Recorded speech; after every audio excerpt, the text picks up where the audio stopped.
आपका फ़लसफ़े पे भी बहुत यकीन है बहैसियत मज़मून।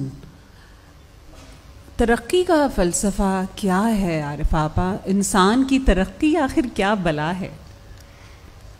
अच्छी बात कही, तरक्की है ही बला। जब तक आप उस बला को ही आमादा न कर लें कि वो आपके पीछे पड़ जाए, तब तक तरक्की नहीं होगी। हमने तरक्की किसको समझा है?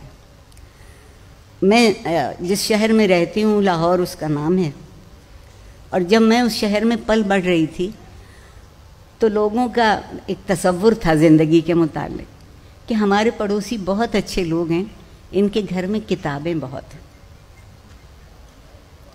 कहते थे ये जो हमारे बराबर रहते हैं कमाल के लोग हैं, इनके घर से बच्चा भी निकलता है तो सलाम करता है। फिर कहते थे कि कैसे अच्छे लोग हैं, कितने शरीफ लोग हैं, इनके घर से कभी ऊंची आवाज़ सुनाई नहीं देती। अब मैं जिस शहर में रहती हूँ उसी में पता लगता है कि हमारे पड़ोसी किस कदर उम्दा लोग हैं। रात को 2:30-3 बजे तक हल्ला गुल्ला होता रहता है। ये बहुत पसंदीदा लफ्ज़ है हमारा। और किस कदर शरीफ लोग हैं, उनके मकान के सामने कम से कम 4 गाड़ियाँ खड़ी रहती हैं। क्या बात है! कभी शराफत, आपके हुस्न सुलूक, और जिसे आपने फ़लसफ़ा कहा, उन बुनियादी कदरों पर यकीन का नाम था। अब शराफत गाड़ी के नए मॉडल का नाम है। और ये इंतखाब हमने खुद किया है। इसमें कोई सहूनी, कोई हिंदू, कोई यहूदी साजिश शामिल नहीं है, क्योंकि आम तौर पे हम जो कुछ करते हैं उसमें यही साजिशें शामिल होती हैं। आप सोचिए कि हम खुद को कहाँ ले आए। हम अनमोल लोग टकों टकों के दाम बिकने लगे। हम अनमोल लोग।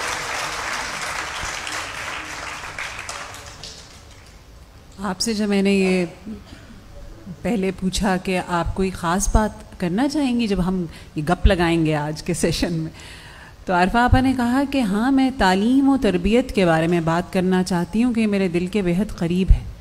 तालीम को सुनकर तो सवाए डिग्री के, और वो जाली डिग्री के, और तो कुछ भी जहन में नहीं आता। बहुत अच्छा किया, मुझे रुस्वा करने को यही सवाल काफ़ी है।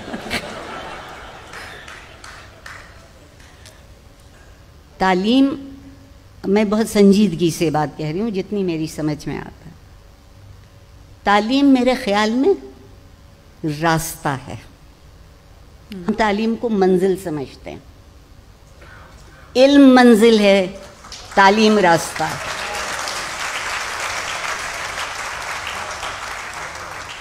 और उस रास्ते को जो चीज़ रोशन करती है, आपको ठोकर लगने से बचा लेती है, आपको बने बनाए मेयार से इधर उधर होने से महफूज कर लेती है, वो चीज़ तरबियत है। अब जब तक मैं पढ़ती थी स्कूल में भी, कॉलेज में भी, तो ये लफ्ज़ इस्तेमाल होता था, तालीम व तरबियत। अल्हम्दुलिल्लाह हम चूँकि अब बहुत से मामलों में ख़ुद मुख्तार हुए हैं, जैसे आबादी के मामले में ख़ुद मुख्तार हो गए, फिर अब ताज़ा तरीन हम इंसाफ के मामले में ख़ुद मुख्तार हुए हैं। अब हमें कोई इंसाफ की ज़रूरत नहीं रही, मुस्तनद है मेरा फरमाया हुआ।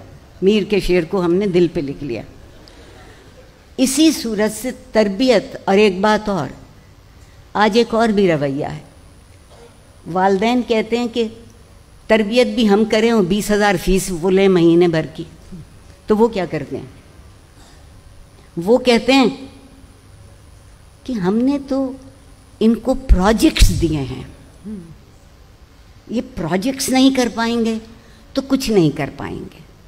और उस प्रोजेक्ट में तरबियत शामिल नहीं, क्योंकि तरबियत का प्रोजेक्ट नहीं होता, तरबियत का प्रोजेक्ट नहीं होता। तरबियत एक ऐसा खामोश अमल होती है जो आपकी रगों में खून की तरह दौड़ता है।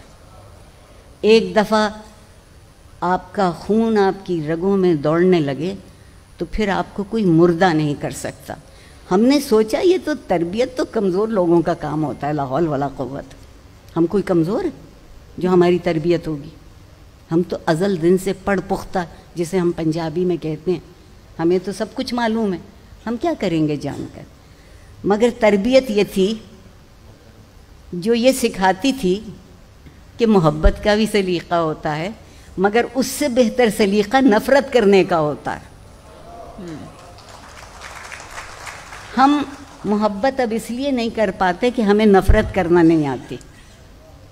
हम मोहब्बत करते हैं फ़ायदा हासिल करने के लिए और नफ़रत करते हैं दुश्मनी पालने के लिए। हमने लफ्ज़ों के मानी बिल्कुल आसानी से ख़त्म कर दिए। मुझे इतना अफसोस है, और मैं समझती हूँ कि तरबियत के बग़ैर कोई माशरा चाहे कितना अमीर हो जाए, और हमारी अमारत में तो कोई शक ही नहीं रहा। यकीन मानिए, अगर IMF सचमुच एक दिन को पाकिस्तान आ जाए और पाकिस्तान के बड़े शहरों लाहौर या कराची में सड़कों पे गाड़ियाँ चलती देख ले, तो जो कुछ देने का वादा किया है वो भी नहीं देंगे। दूसरी बात, तरबियत एक और काम सिखाती है। तरबियत सिखाती है कि जितना दामन है बस उसी में जिंदा रहना सीखो। जितना दामन है, कम है तो कम और ज़्यादा है तो ज़्यादा।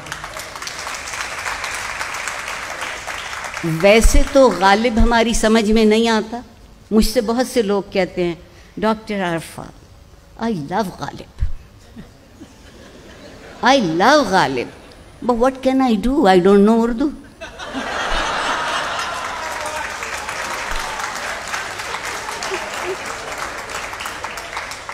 तो अगर उनके इस जुमले को मैं अंग्रेज़ी में यूँ कहूँ कि doctor Arfa, I love life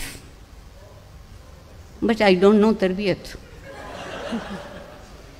ज़िंदगी से मोहब्बत करने के लिए तरबियत चाहिए, और तरबियत उस चीज़ का नाम है जब आप अपने आप से उठ के ज़िंदा रहना सीखते हैं।